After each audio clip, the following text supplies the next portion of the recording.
meeting to order.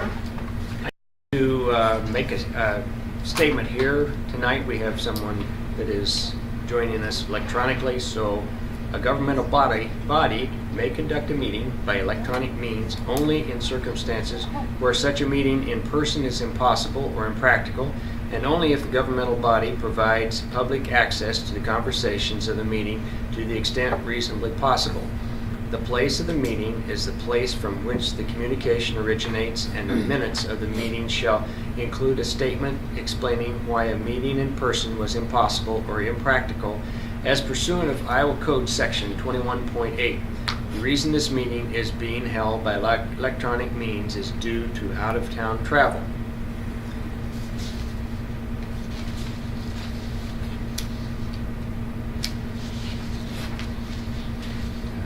I'd like to also announce that we have a public hearing for the Cedar Falls utilities easement for the school district.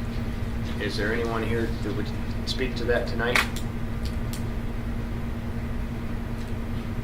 Okay. Hearing none, let's move on to the consent agenda.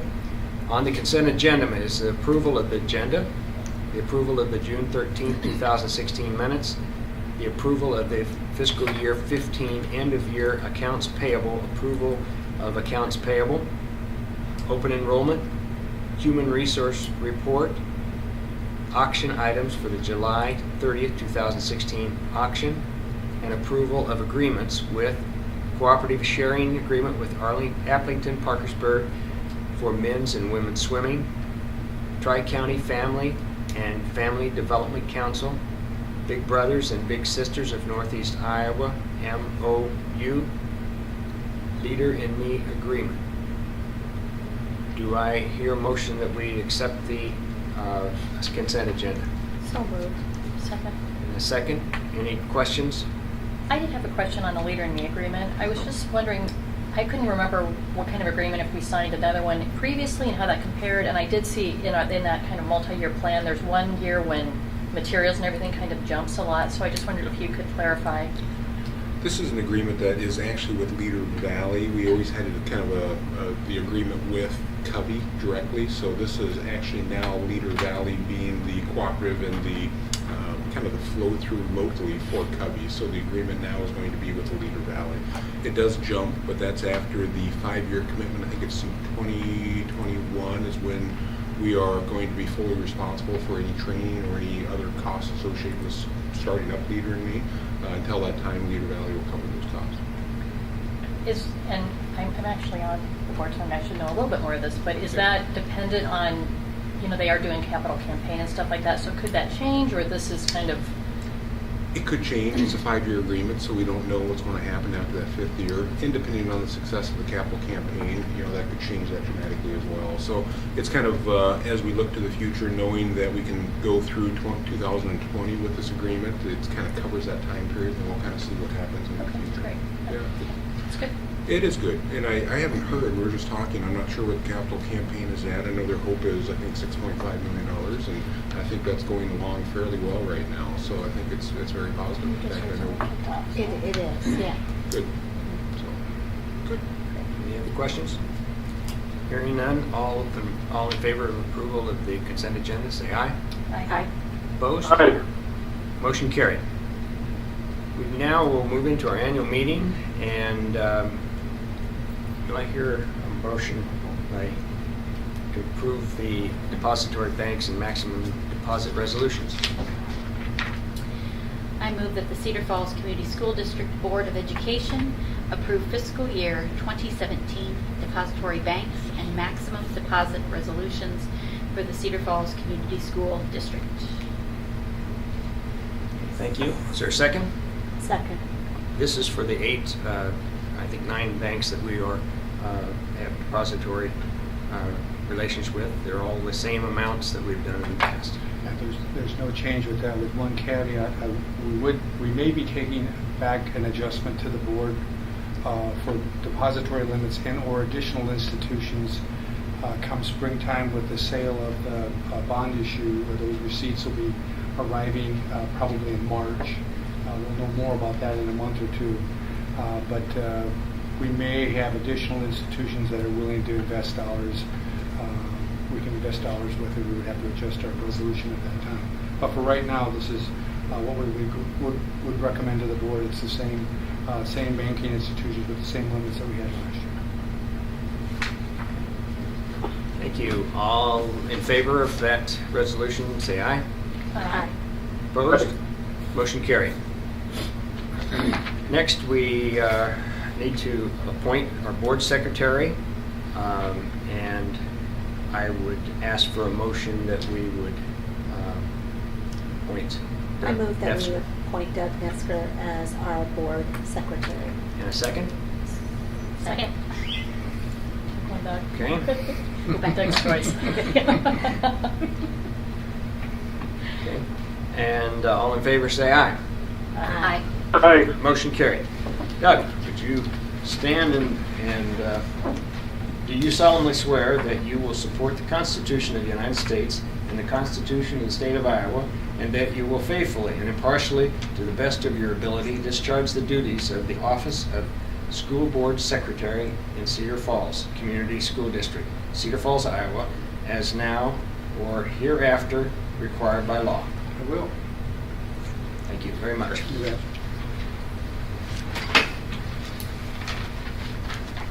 And continuing on that, I would ask for an appointment for the school business official. I move that the Cedar Falls Community School District Board of Education approve the appointment of Doug Nesker as the authorized school business official for the Cedar Falls Community School District. Do I hear a second? Second. Second. Okay. All in favor of that appointment, say aye. Aye. Opposed? Motion carried. Okay, thank you very much. The caveat to that, every Iowa school district has to, by Iowa code, have an authorized school business official, so that's just annually now going to be part of this meeting when we hold it in August. So we appreciate Doug serving in that role, and certainly know he does a tremendous job. So thank you. Okay, let's move into the regular meeting. Any public comment for tonight? I did not have any. None? Okay. Secretary Financial Reports. Okay. Nesker.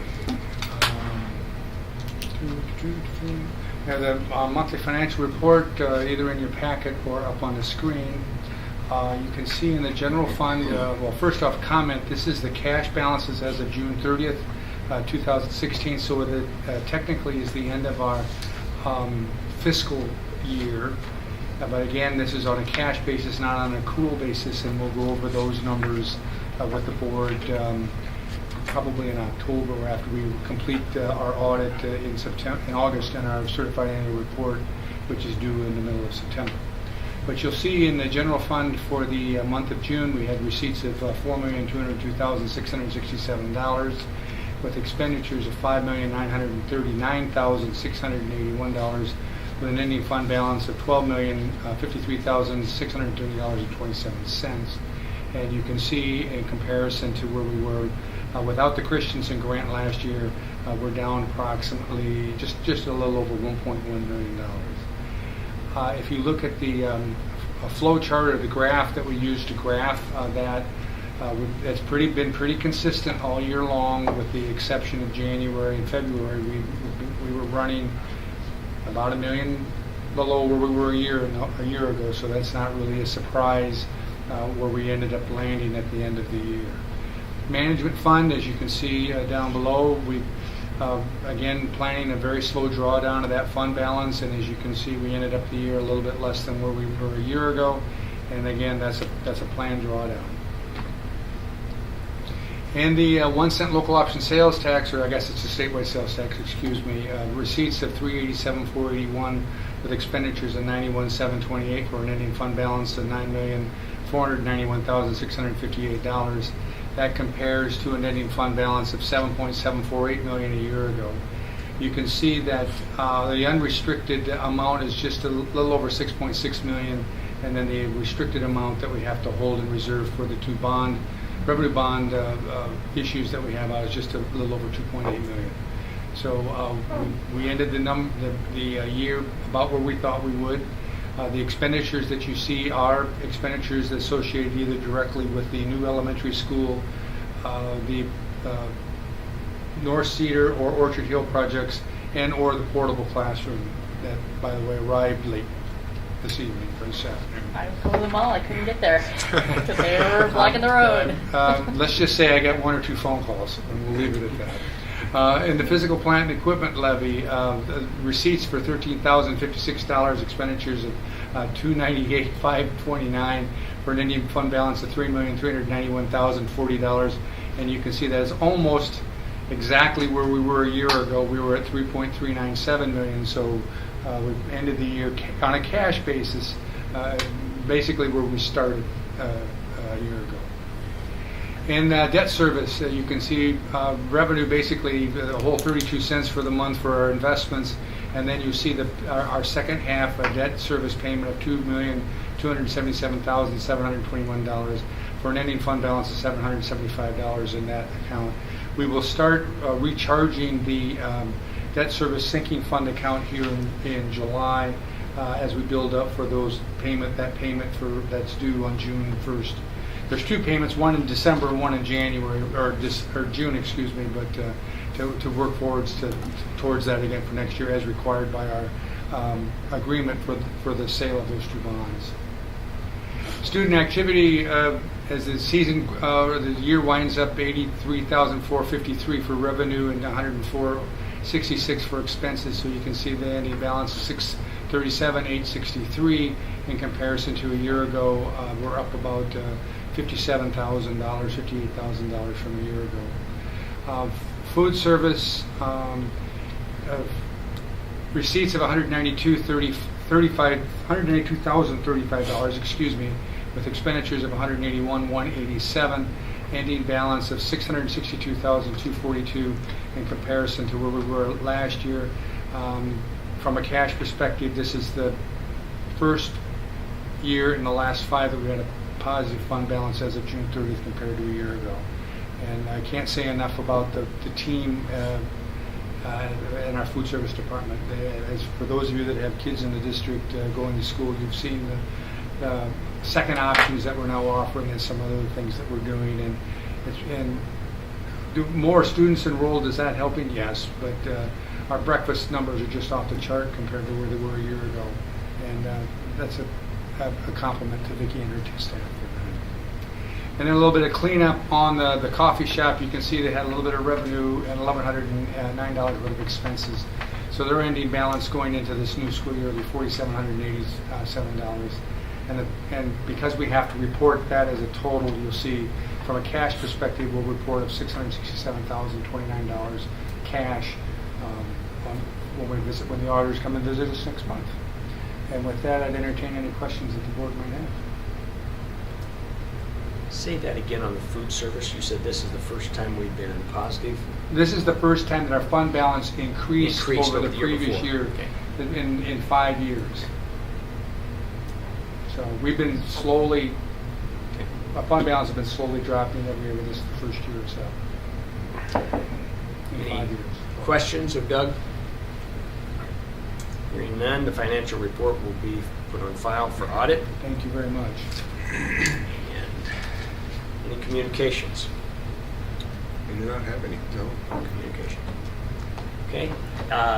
We had distributed online the board and the school board policies, the legislative initiatives for ISB. And Andy, would you sort of go over that, what we've done in the past, as well as how we would like for us to read these and come back next month with some of your priorities and discuss those? Yeah, typically what we've done is we've kind of gone over the priorities and given people a couple weeks to be able to read through them, talk about what you, or at least have a chance to think about what you might want to see as far as what we advocate for as a school board. And we'll bring those back on August 8th. But what I wanted to do is just kind of go through the packet with you, if that's okay. Within the packet, you'll see the front cover page are the 4 that were selected last year through ISAB and their conventions.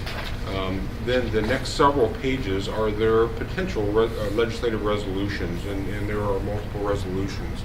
just to highlight the ones last year that we approved as a school district and as a school board. We chose and selected number 1, the research-based initiatives. We selected number 21, which is underneath fiscal responsibility and talks about supplemental state aid and setting that in a timely manner. Also, that's adequately will support to allow us to plan, sustain, and create world-class schools. Number 28 is one that we selected underneath school infrastructure, which is the extension of the statewide penny. I think that one's probably going to be fairly important for us as we look at the future and really work on the next level of facility improvements that we know we need to make as a school district. Then the final one we selected as a school board was number 32, charter and online school authorizing and accountability. And I think there was some discussion last year about potentially as we look to the future and how we best provide educational opportunities for kids, that could allow some flexibility for school districts into the future. So those were the 4 that we selected. I think we're open to any discussion as a board that makes this decision and discussion, but certainly would entertain any questions that you might have. But again, the thought would be we'd come back on August 8th after everybody had a chance to really discuss, dialogue, reflect, and read through some of these if there's anything that resonates with you. I think the statewide penny is just so important as we start looking at the high school potential and what our plans are for the future. I mean, this is like the shining star for our district.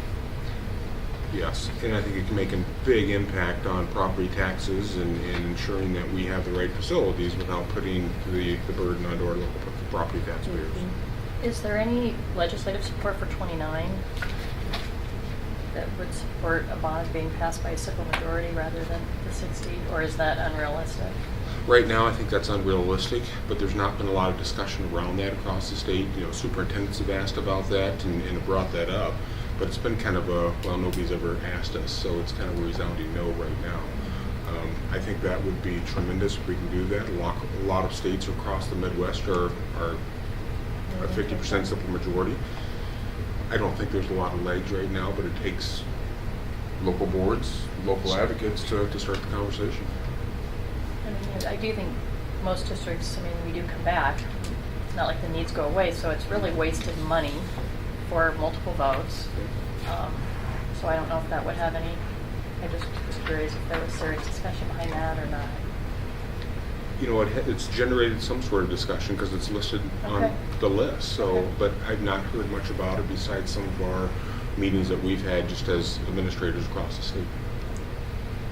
Where did that 1 cent penny end up last year? They dribbled it down the board a couple of times, trying to raise the fund. And They did. There were 3 bills that were still on the table when the legislative session ended.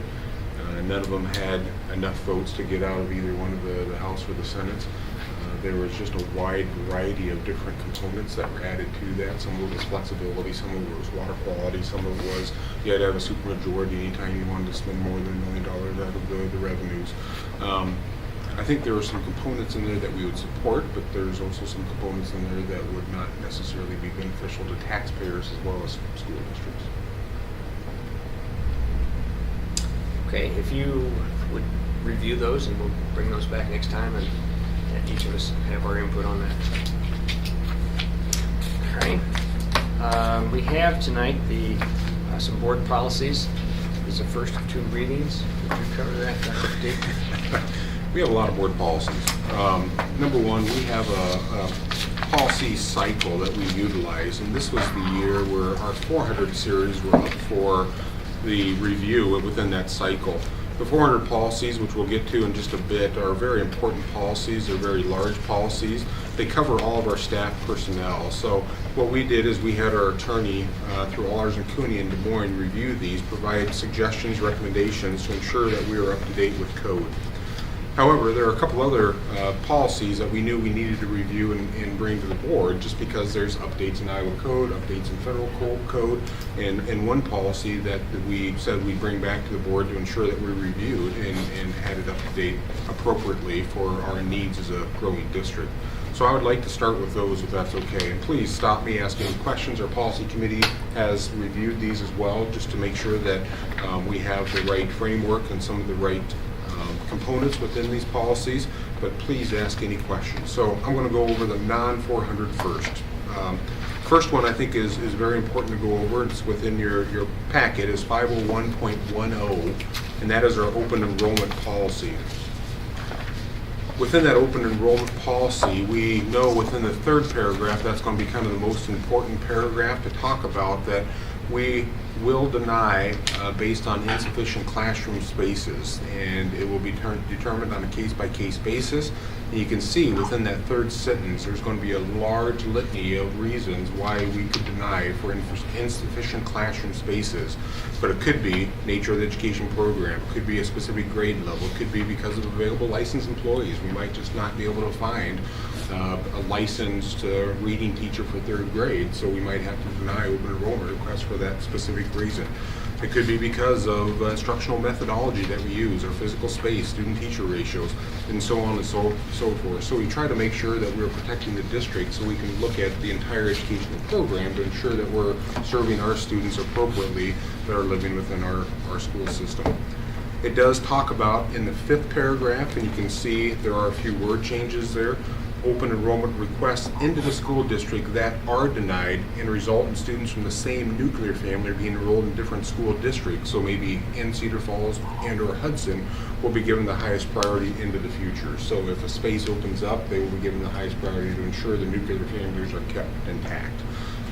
We do have in here a location or a spot that says the board could suspend the separation of a nuclear family, but I would see that only being in the case of extreme health concerns. Say if there's a situation where a family has a sibling in our district, another sibling that's out of district, and there's a really unique situation, we might ask the board to supersede this policy. But I would say we only do that in a very unique, extreme circumstance, because I think if you start making exceptions, then the policy becomes almost non-existent. So I think that would be very, very extreme. But it gives the board, if there are unique circumstances, an opportunity to, I guess, act on that. Okay.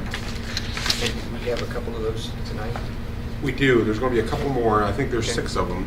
The next one actually is 601.10, and that's the school term. This is updated Iowa code requirements with the hours and days for school calendars, and we just needed to make sure that we discussed and talked about what hours and days are, and that this will be addressed annually with the board as we set calendars. So very minimal changes with that, but it just updates that per Iowa code. Another one is 602.22 and 602.23. Those used to be combined together into one policy of 602.22, but Iowa code has changed and state practice has changed with the difference between competent private instruction and dual enrollment. So those policies per Iowa code needed to be separated. So what we've done is just created those new policies in their entirety and taken the language that is in the Iowa code requirements. So that is before you. There is a policy that did not get into the board policy, and I greatly apologize for that. But this is a policy that I think for our families and our buildings make quite a bit of sense. Recommendation from Doug and our transportation department. Basically 2 simple changes in this. In the past, what we have done is we have treated 9th graders as high school students, so they were required to be within that, outside of that 3-mile boundary. It makes sense to include them as junior high students, because in the past what we did, if they were within that 1-mile radius between 2 and 3 miles, they might have a 7th grade sibling that actually rides the bus. They were told no, they couldn't ride a bus if they're in 9th grade within that small little 1-mile band. So what we're saying is in 7th grade, 8th grade, or 9th grade, residing more than 2 miles from the attendance center, you have the opportunity to have transportation, and it's transportation by the school. And then you can see the change would be 10 through 12th grade students instead of 9 through 12. And that makes sense. We've had some discussions with parents and some feedback from individuals, and this just makes sense to do this. Economically, the impact is negligent, if any. And then the final policy that we are recommending outside of the 400 policies is 705.3, and this is school nutrition program purchasing procedures. This is a new federal update, federal code change. We've taken the language with a very few minor changes in some language that just didn't fit the policy well, and we're asking the board to approve this one as well.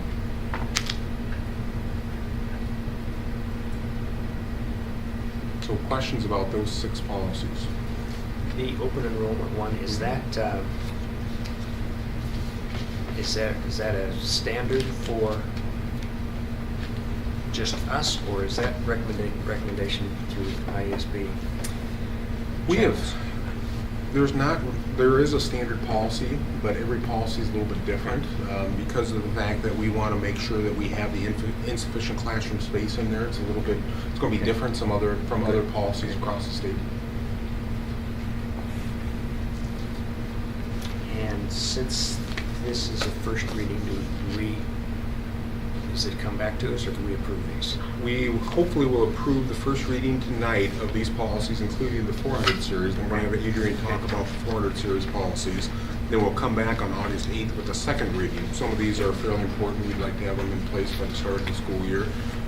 With our review through our attorney, it's taken a little bit longer, but again, it was an extremely diligent review to ensure that everything was up to date and certainly up to Iowa code and federal code. So we were appreciative of that. So without further ado, I'll turn it over to Adrian. Yeah, just a little background to amplify what Dr. Pat Heath said. There are approximately 60 policies in the 400 series. So it is one of the largest sections in the board policy manual. The policies were thoroughly reviewed by an external counsel in 2008. For those of you that were on the board at that time, you probably remember the name of Sue Seitz, the attorney.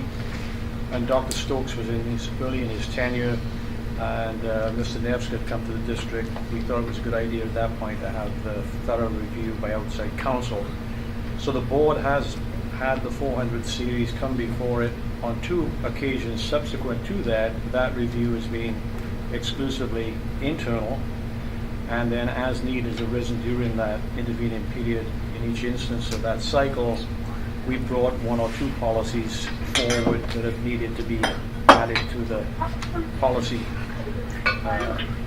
record. For example, I think it was in 2015 we brought a new policy on drug and alcohol testing to the board to expand that to cover all new employee hires instead of limiting it to bus drivers. So that was an example where we brought a brand new one into the board off cycle. So that's the reason why we're now bringing these policies to you for review. The process has taken about 6 months. The board policy committee has reviewed them recently along with cabinet, and so I thought in the interest of making the task manageable in a reasonable amount of time, I would just direct your attention to some specific policies, either policies that due to the number of changes or the nature of the changes, so there may not be many of them, but they may be really significant, would warrant your consideration in particular. There are no brand new 400 policies that we're bringing forward at this time. All of the policies that you're going to look at in some shape or form exist already. So the first one I draw your attention to is 401.3, and that's the policy entitled harassment. I'll let you find that on the screen, and then I'll just make my comments.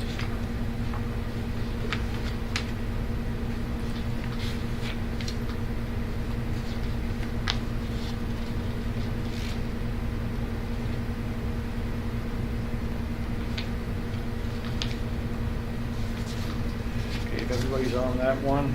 The point I want to make that's the most notable change in this policy is actually at the end of the policy. 401.4 is a complaint procedure. And so the recommendation of the attorney was that the outcome of a harassment investigation that would actually be conducted by myself would be appealable to the superintendent, which is also the case in the complaint procedure in 401.4. And so she was just recommending, for the sake of consistency between those two policies, that the ultimate step, as far as a complaint would be concerned, would be with the superintendent. And so that's the recommendation that we are bringing forward on that policy. We're on board policy 401.15. Jeff. So that one is entitled Teacher Assistance Program. And I'm just highlighting revisions to particular policies that are more noteworthy, perhaps because of their substance or quantity, as opposed to going through the whole series. The teacher assistance policy, this existing policy has been in the board series since 2005. Law was enacted to Iowa Code in 2003, which was before my time with the district, which was called the Teacher Quality Legislation. Again, members that have been on the board and associated with ISB will probably remember that quite vividly.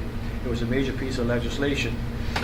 And part of that legislation required that there be a teacher assistance plan in those rare instances where a teacher is not performing to expectations. And so that was codified by the board in 2005.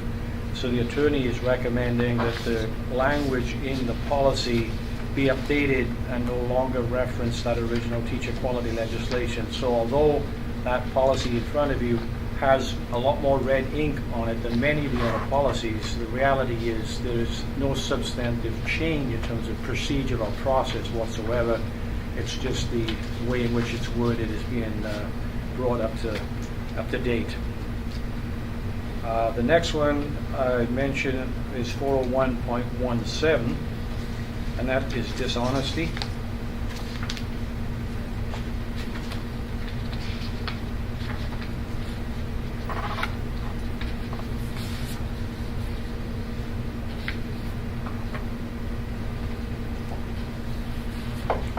Everybody with me on that one? By contrast to the last one that had a lot of red ink, this policy doesn't have very much red ink, but it's one of those examples that, although there's not very much red ink, I think it's an important addition. First of all, I wanted to remind the board and reassure you that we had a policy that deals with the issue of dishonesty. As the business office has expanded the distribution of P cards, district credit cards over the last couple of years to improve efficiency and a number of other things, obviously the opportunity for some form of malfeasance would go up with the distribution of cards being in more hands. So I wanted to remind you that we've got a very robust policy if that were ever to happen. But the specific addition here is if we find that a person has submitted a request for leave of absence for whatever purpose that leave was submitted, and we discover in fact that was not honestly submitted. For example, a person submitted the fact that they were going to be out for 5 days because they were having some form of surgical procedure, when in fact they were going to be surfing in Maui, and we have evidence that they actually were surfing in Maui, not having a back operation. That may be grounds for a disciplinary action that the leave had been falsely submitted. Again, this is a preemptive measure. We have honest employees in very large part, but in the event that we thought there was a reason to look into it and disciplinary action was needed, we'd now have a codified in board policy. 402.3, leaves of absence.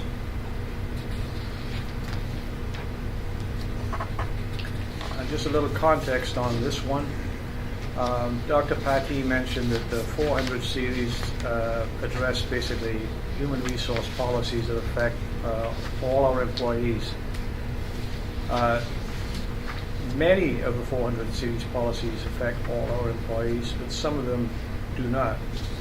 Leaves of absence would be an example, because under Iowa Code Chapter 20, leaves of absence is a mandatory subject of bargaining. So if you're represented by one of the bargaining groups, the provisions under which you are able to take leave are actually in the collective bargaining agreement. as opposed to in board policy. And in Iowa law, the bargaining agreement language supersedes board policy. So when it comes to the leave of absence language in this policy, this applies to all those employees who are not covered by a bargaining agreement. They may not be a member of the union that has that bargaining agreement with the district, but they are covered by the bargaining unit.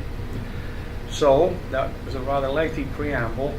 The specific recommendation here is that we change the personal leave provision that would allow employees to accrue up to 4 days of personal leave. Currently, the maximum number they can accrue is 3. We've already bargained that personal leave provision with 2 of the other bargaining groups over the last couple of years.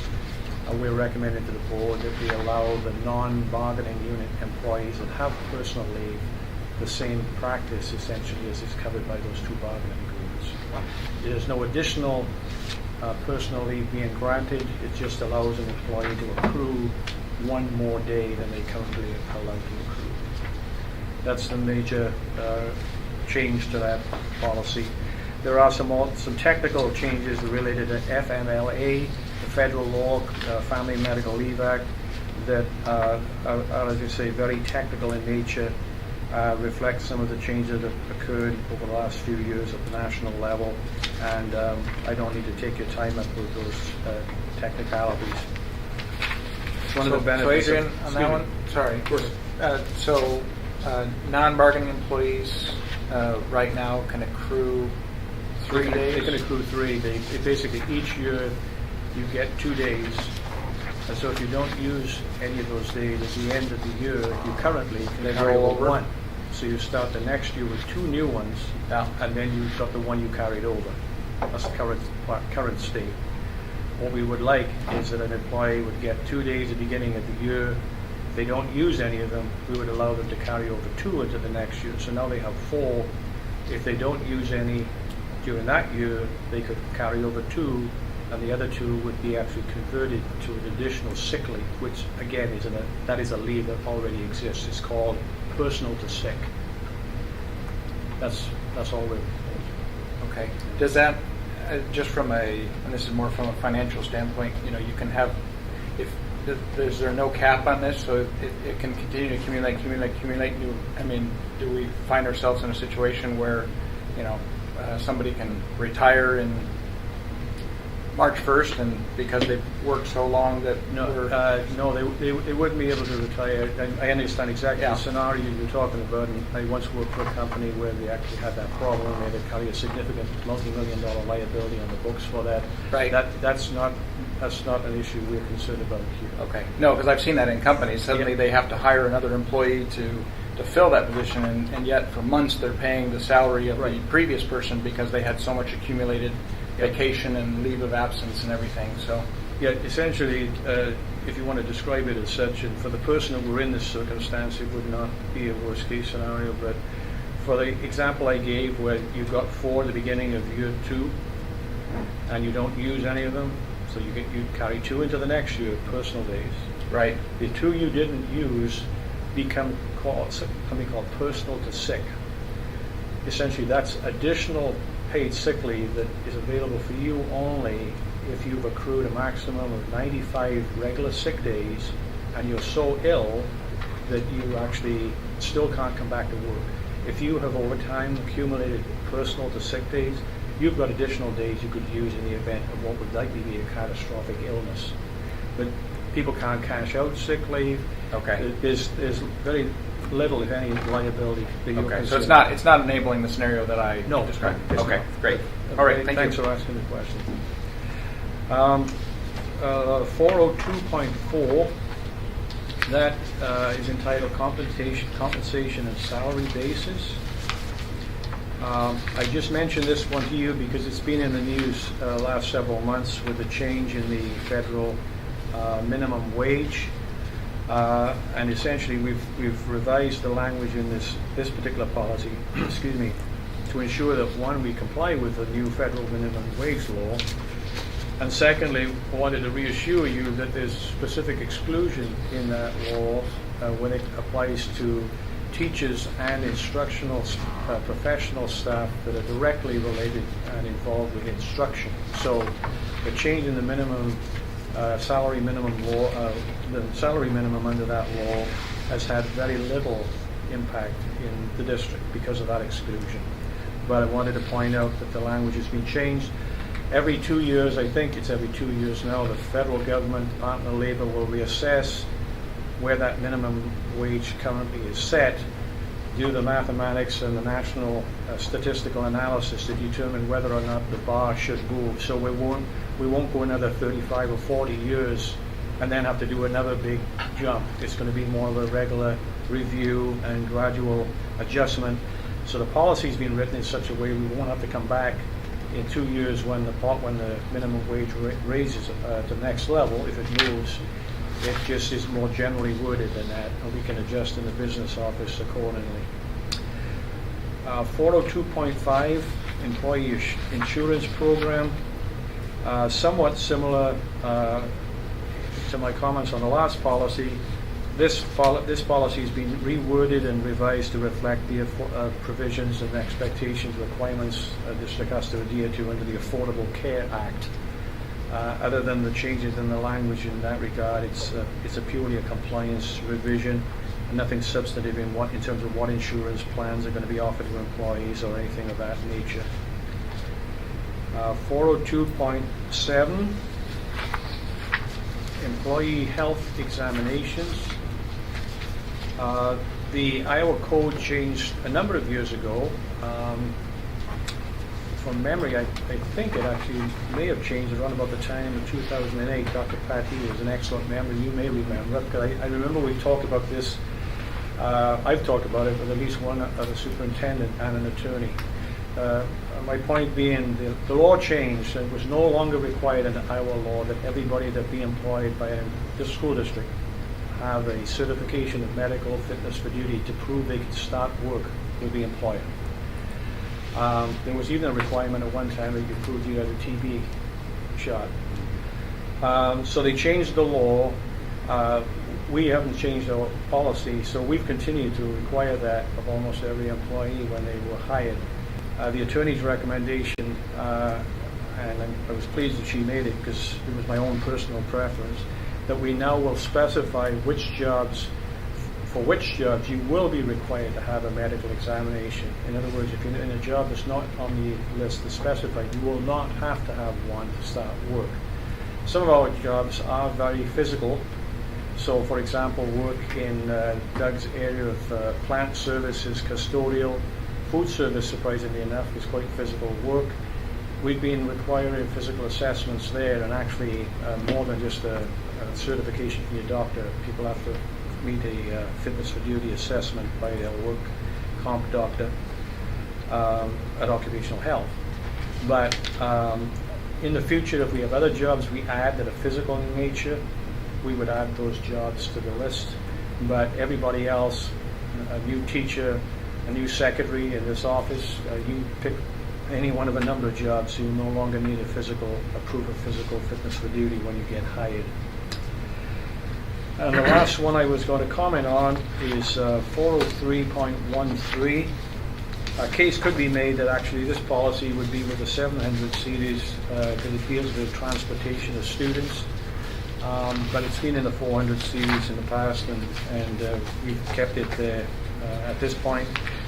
This deals with the issue of the circumstances under which an employee would be permitted to transport a student to a school activity or event in their personal vehicle. And the requirement would be that their vehicle obviously be safe and in good operating condition, that there would be valid insurance coverage in place, and that would only occur either in the event of the transportation to an activity or an event, or in an emergency transporting the student to the student's home, or if necessary the hospital. But unless it's an emergency situation, there would be permission from the superintendent or designee, which would likely be a building principal, that the school employee could transport the students in a personal vehicle, and there would be forms signed and parent permission and that kind of thing. So this is certainly not a practice we're going to recommend. We wouldn't try to provide transportation to those activities where that's possible, but it is conceivable.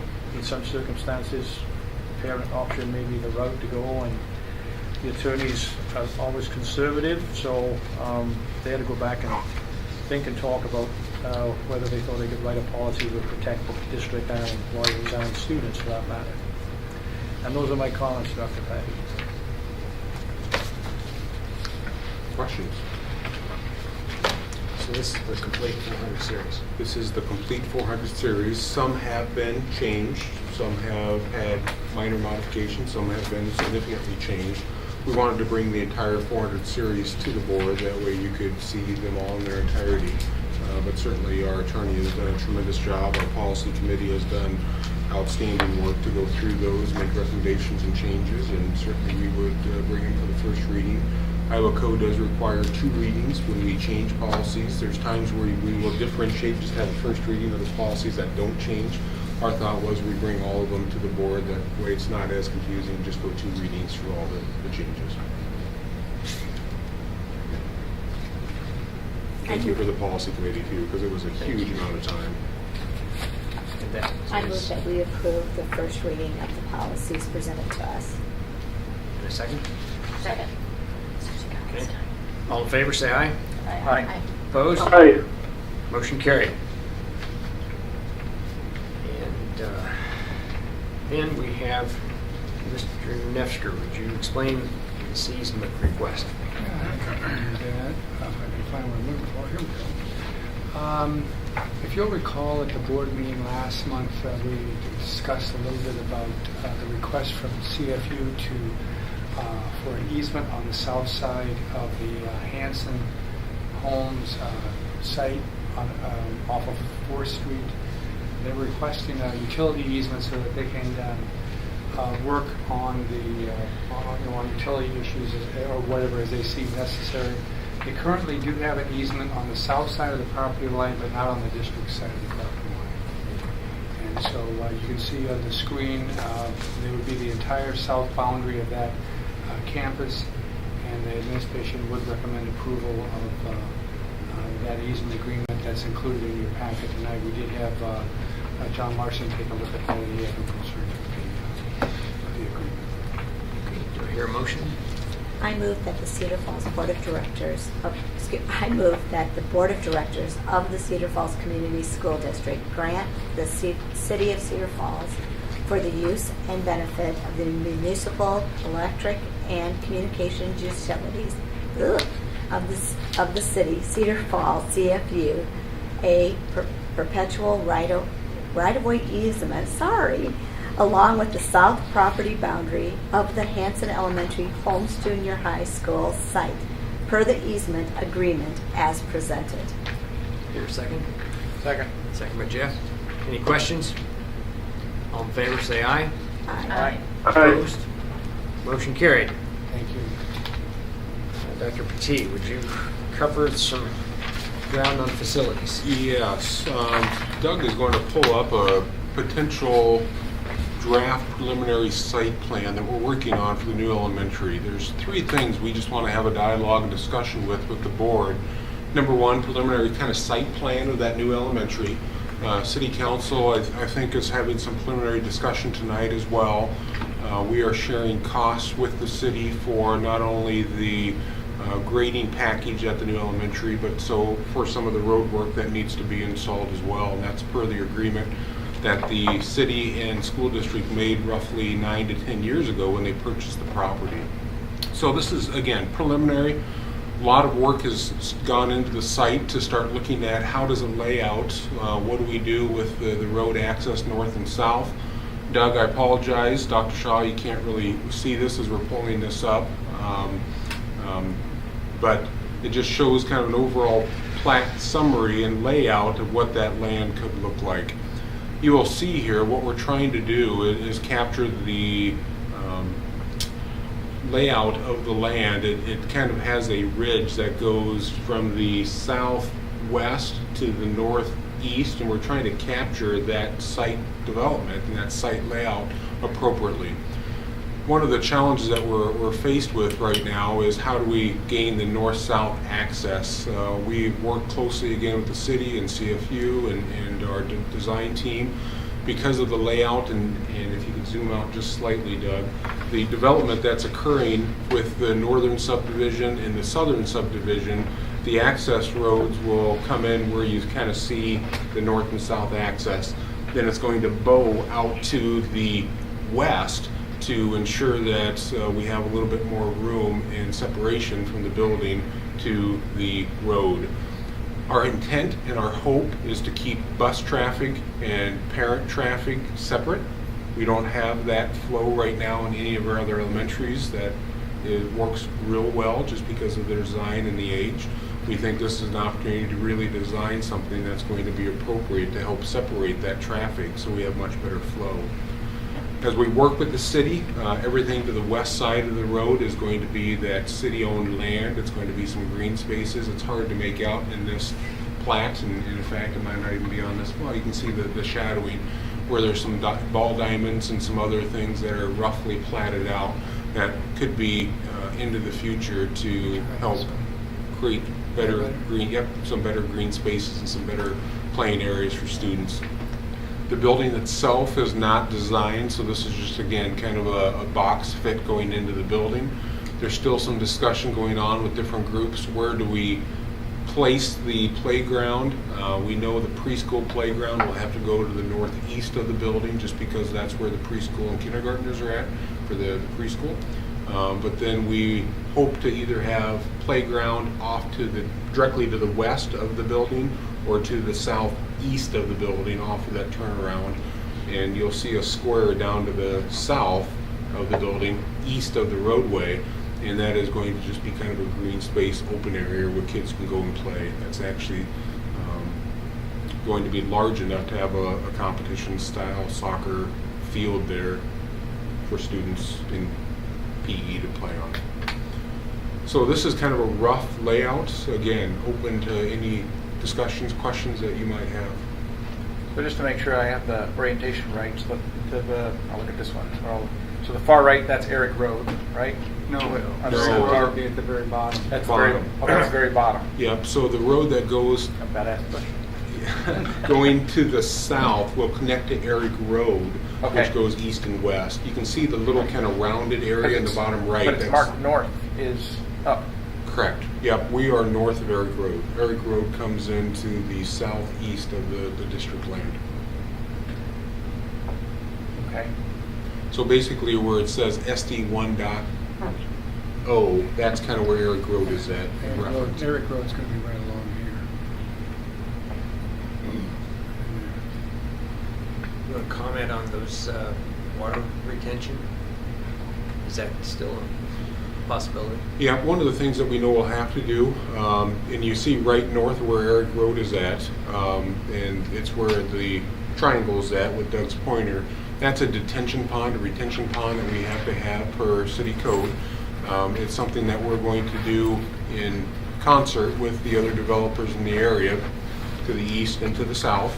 And we hope that it's going to be a dry detention pond, so water will go in, it'll fill it up, then it'll dissipate, and we hope to turn that into potential outdoor classroom spaces in the future where kids might be able to go down and do some weed testing and maybe some water testing and things like that. We also know up on the north side, we're going to have some detention ponds and retention ponds. You can see those are drawn in here roughly, one to the northwest, one to the northeast.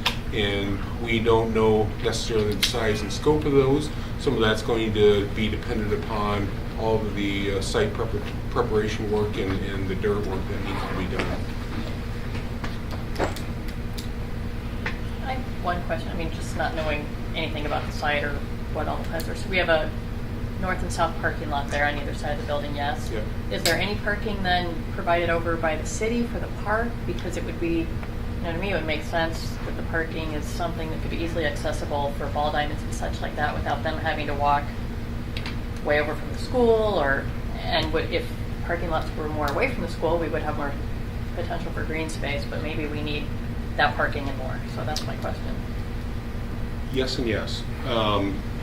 Both of those are parking lots. One is for staff, because we'll need a staff parking lot. The other one is going to be parents, and then overflow for activities. Our hope is to have most of the traffic come in from the north side, with the bus traffic coming from the south side, so there's kind of two separate entrances.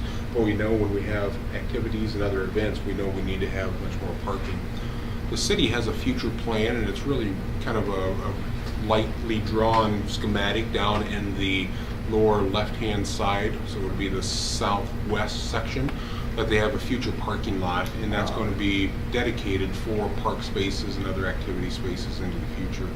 We don't know if the green spaces would be developed right away. That's something that could be into the future, but we do think that off-peak times of school time, certainly it's close enough that you can walk across the road and park in our parking lots. You'll see the darkened squares that go across the roadway. Those are going to be raised sidewalks, and they're going to be well lit, and certainly be able to have access to go across easily that roadway. In preliminary discussion, it's supposed to be 25-mile-an-hour roadway. Raised like this high above the grade. It's Yeah. a fancy So it'll be speed like a bump. speed Sleep- bump. Okay. sleep- a fancy Gotcha. speed bump. Okay. You're Okay. correct. Okay. No, we're not doing So any that air people- bridges over here. Okay. It's fancy speed bump. Yes, speed bumps. Could be the superintendent's bridge. No, We're no. board members, but we can each buy a bridge. No. Okay. Yeah, and I think that's important, because as I'm looking at this, there's going to be neighborhoods to the north and neighborhoods to the south, Yep. and that could very quickly become a Major major Yeah. thoroughfare there. You might want to It talk will be. a little bit about the street and the design of the street itself.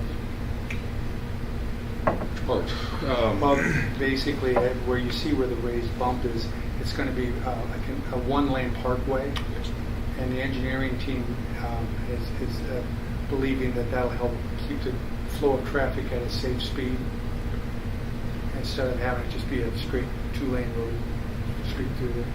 The design is that it'll be a 30-mile-an-hour roadway maximum, but the speed limit will be posted 25, and that's just to keep the speed down. And the hope is potentially we can look at some grants and some other opportunities to turn those medians into green spaces with trees and maybe some cutoffs that allow for water runoff, so you don't have to have as large a retention ponds. You can have those be really kind of natural green Somewhat spaces. similar to what's on Warren Road. Somewhat similar. Yep. How would buses, you said, would come in from the south? Mhm. Will Yep. they access off of Eric Road, or will No. they go that south They will route? They will go all the way down the Viking. And then come in where that As new long- development kind of is off of to the... As long as I'm sitting in this chair, they'll come off of Viking. Okay. Okay? And Scobins have been wonderful partners, and that's the arbors to the south, and they have said by next summer that roadway connecting Viking Road going up to just south of our property will be completed. That'll make life very... Yes. It will... It'll help immensely. The challenge is going to be we won't have the north access probably until near completion, potentially, of the site and the building. So we know that the northern loop will probably be a phased approach, just because of the way that subdivision is growing and the plat plan for that subdivision. And the north would come in where? The north actually will actually eventually connect that main thoroughfare up into the Green Hill Road extension. But that will be probably phased down the road, because the north lot just north of this property just recently sold within the last year, and that has not gone through planning and zoning yet. To my knowledge, I should say. Where does that side, I'm going to call it the side road. Yep. Where does that, what road is that? Because that's going into a subdivision, correct? Yes, I don't recall the name of that east-west Oh. road to the north of the building, but it goes into the It subdivision. goes into the Prairie Windsor. Prairie Wind Okay. subdivision, if I recall correctly. And that, they're obviously doing that subdivision in phases. Mhm. And I don't recall what phase that is, but eventually it'll connect up. Okay. When we initially did this, we had 20 acres and the city had 20. Correct. So we're getting nice cooperation. It's been great communication, cooperation, not only with the city, but Cedar Falls Utilities, as we've had discussions, how do we cost share? How do we ensure that this is laid out appropriately, not just for a school, but for the future of our community and the neighborhoods that will continue to expand in these areas? It's been wonderful conversations. Doug has played a very, very key and large part in this, which we greatly appreciate, but so has multiple other leaders across the community. Now, this is very preliminary, and this is just the grading components, the site plan components. Our hope, as we look at timelines, is to bring a grading package to the board, because we know we are going to have to grade this site if we want to be able to have an elementary built on this and open by August of 2018. So the hope is to do site work, grading work this fall, and we'll be able to open bids in this spring, or open up bids this spring, so we can hopefully start construction early this spring, but we have to get the site work.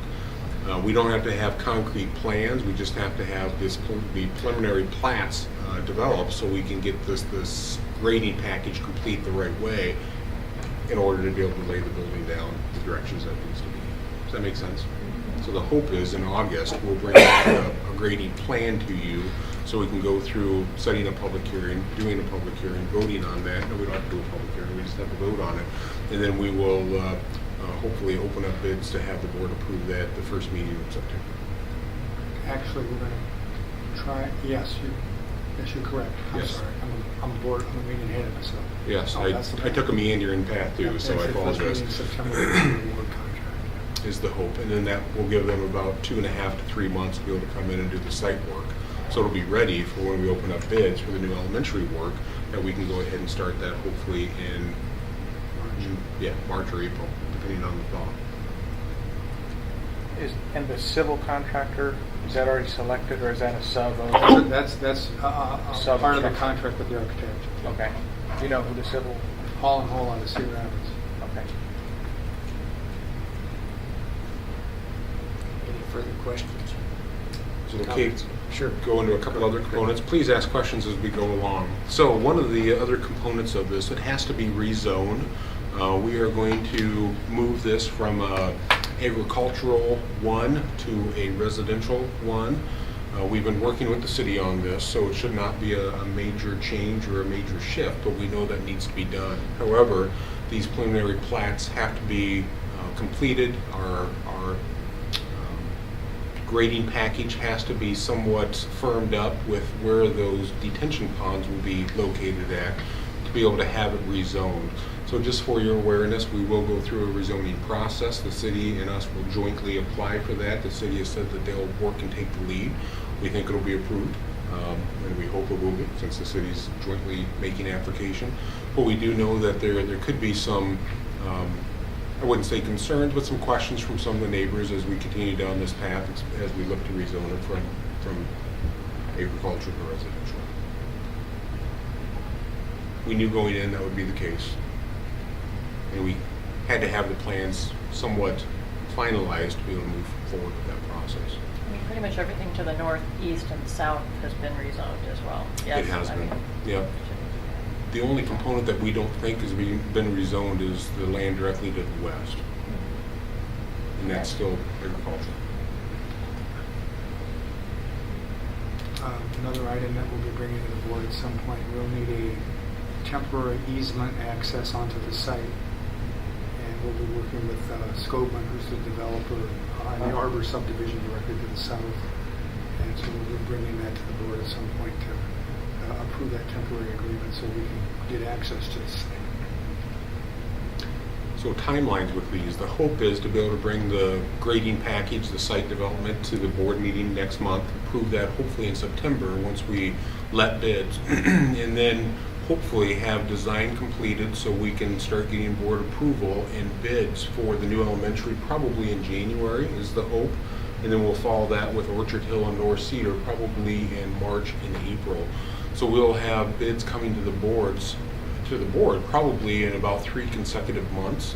But that will allow us then to start all those construction projects in the summer of 2017. We know the new elementary, we're putting a fairly fast timeline on this, so it'll be open by the fall of 18. The hope is Orchard Hill will be completed roughly the same time. We know North Cedar is going to take longer. It's the least expensive of all the projects, but it's a little bit more complicated than the other two projects. So we're going to have to do some reshuffling. We're going to have to do some additions, some remodeling. We're going to have to move some kids. It's just a lot more complicated in nature. So that's kind of the rough timeline that we're looking at. The hope is we'll start working and talking with the board about some rough plans and specifications for all three of those projects, knowing the new elementary will come first just because of the timeline to be able to ease the enrollment growth that we're having so we can move kids into that new building in that August of 18 timeline. On our evaluation of the new, I know we've had some preliminary discussion of 3-section versus 4 sections and the cost benefit of that. Is that still ongoing analysis? I assume it is. And Doug can answer this better than I can, but it's an ongoing analysis. What we are asking them to do, as per some of the discussions we've had, is to streamline the building, but also to make sure that we are in a position to have an alternate bid of what it's going to cost for a 4-section versus 3-section out of the gates. Right now, we don't have firm numbers on that, but just in discussion, based on efficiencies, I think it's going to be less than what we anticipated. I think we threw out the number of about 1.2 million originally when we had that discussion with the board, and it could be quite a bit less than that to go to 4 sections. Wonderful. Mm-hmm. And the design team's done a really nice job of taking that original concept and knocking a few corners off and continuing to tweak the design, overall design. And again, that's not representative of what the final layout of the building's going to look like on the screen. But it gives you a general idea how it's going to lay on the site. I think I've met with them at least weekly now, for quite, not multiple times during the week, as we continue to try and fine tune this thing. We've been through one round of design development that happened with the staff. That happened the last week of June, or the second to last week of the week.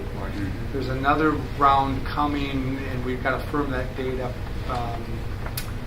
It'll be right after school starts or something like that. We'll be bound to the final round of DD, and then we'll probably be within a month after that. And then we'll be in the final stages of getting this thing ready to put on the street. It's exciting. Major undertaking, but exciting. So questions, I guess. Anything? Very nicely presented and diagrammed. Yeah. Good timeline. It's exciting. Information for us. Very exciting. Okay. We've got a board calendar to review. Yes, and this is, again, kind of similar to what we did with our ISAB legislative priorities. This is the tentative board calendar. I was hoping that board members could review it, look it over. We could have a deeper discussion about this come at the August 8th board meeting. We have not put in all of our informational meetings or the reports given to the board at this time. We'll continue to work on that and refine that. You will see some listed, but not all of them listed. Is that in our board packet? Oh, Doug, my goodness. I just handed it out. Let me send it to you electronically if that's okay. Gosh darn it. If that works. Yep. What you will see on this is just the dates of our board meetings for this school year. And it will include, I'm trying to do two things at once. It'll include the dates that we are proposing for the March calendar, which is March 27th. That's a little bit later than normal, but where spring break falls, it just makes sense to have that. Typically, we only have one meeting in March. Then it also shows the meetings potential in June as well as in May. Our hope is that we will let bids for a bond in March, and when we're working with our bond counsel, and Doug can explain this much better than I can, it's not conducive to open bonds on a Monday or a Friday, evidently, so we'll probably have a bond or a special board meeting to approve bonds, because I'd like to have those bonds approved the day of the sale because of the timing aspect. So the hope is we will have a special meeting sometime in March as we let bids for bonds. And that would be accurate. We'll get that date firmed up later this fall. We'll give the board plenty of advance notice of that, but it'll probably be the tail end of February, the first part of March, somewhere in that general area. And for those of you that were on the board when we sold the revenue bonds a few years ago, you sort of know the process. The team from Spirit Financial will review all that information with you. And you'll find we will use Ehlers out of Des Moines again for our legal counsel as we go through all that process as well.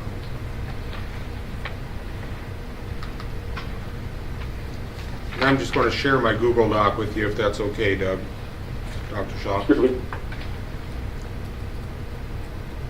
So again, this is more for information at this time. Please look it over. At the next meeting, we'll have embedded within this those informational reports that our staff will provide to the board members at different meetings, and certainly would entertain any questions that you have about it. Do we want to put in here, like, I'm just thinking about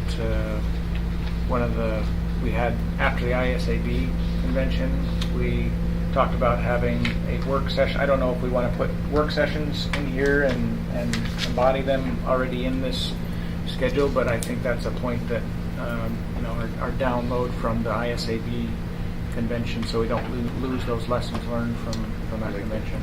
Would it be appropriate, and this is something for the board to consider, to put it on November 28th at 6 a.m., so it would be within a week and a half? You can do it at 6 a.m. and I'll come at 6 6 p.m. p.m. I apologize. Need to be a little bit more. Some of them, I 6 just p.m. a great time. I mean, could we do that, or could we, instead of doing an information report, maybe just have that be our, ISAB we can do it update. post-meeting and not have an I mean, I think that'd be great.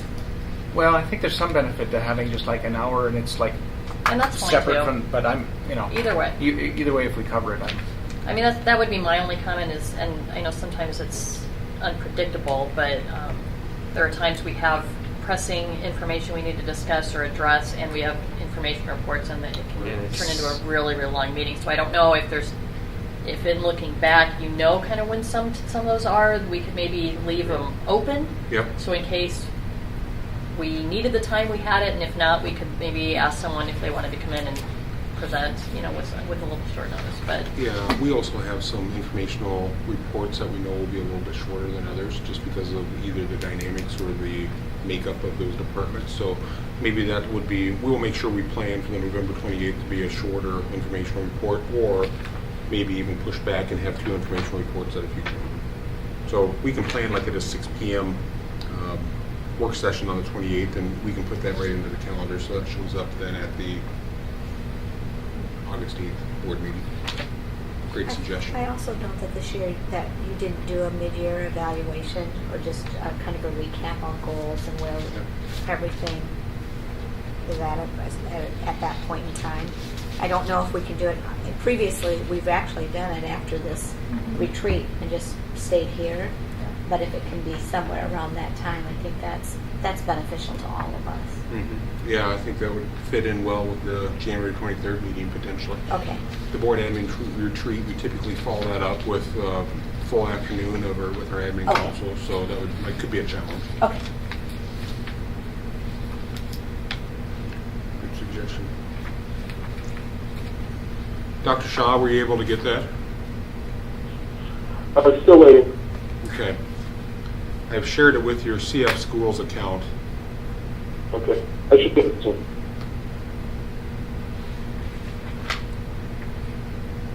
I don't know if this point is valid to be on the agenda, but at what point do we set, where we have our 5 goals?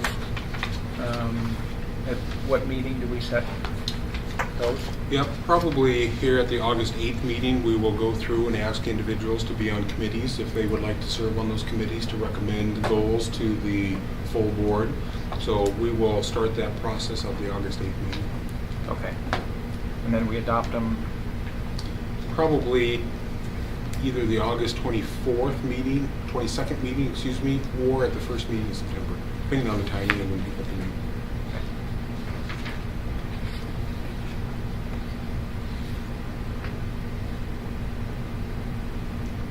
That's all I had. Okay. Any discussion or comments from the board members? And this is with the Cedar Falls City Council. This is kind of like alternate. It is. That was one of the reasons why we pushed March back as well, just because of when their city council meetings fall. We actually might have to go to a Tuesday sometime as we look to our special meetings, just because of the calendar down there. Yep. But again, I think everybody's flexible enough to understand that there might be some changes in it. Yep. Sounds good. Thank you. Yeah. And maybe this doesn't need to go in here. Are we doing the joint Leader in Me training with the city? Yeah, so put that in the board update. We're working on that. I just don't recall what date that Is is. it 28th of October? I mean, maybe, again, maybe it doesn't need to be on here, but maybe it would be good to be on here just so we all have it in our... Yeah, that's a good suggestion. And that's the continuation. About 2 years ago, we talked about that for newer board members to have a joint city council, school board, and now we've actually included Cedar Falls Utilities in that to be able to have a training that'll go for 2 days. So the hope is we'll have about 30 people, 35 people that'll be able to work together, learn together. I have it as October 25th and 26th. Thank you. And that's all day. Right now, the times have not been set, but yes, I believe it'll probably run from around 9 to maybe 4, potentially on those dates. Okay. Very, very positive now that our local Leader Valley can provide that training. Before we were talking about it, we had to fly in a trainer from out of state, and that was going to be extremely cost prohibitive.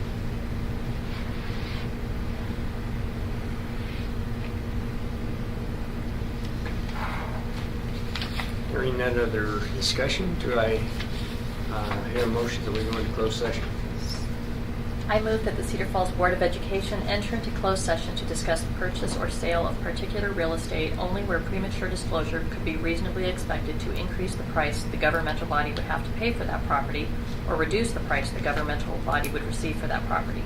The minutes and the audio recording of the session closed under this paragraph shall be available for public examination when the transaction discussed is completed under 2011 Iowa Code 21.5 LJ. Have a second? Second. And, Okay, Mrs. Coyle, Yes. Mr. Hassman, Yes. Mrs. Hines, Yes? Dr. Kenyon, yes. Mrs. Leeper, Yes. and Dr. Shaw. Yes. Thank you. I would ask everybody not associated with this closed session to please leave the room.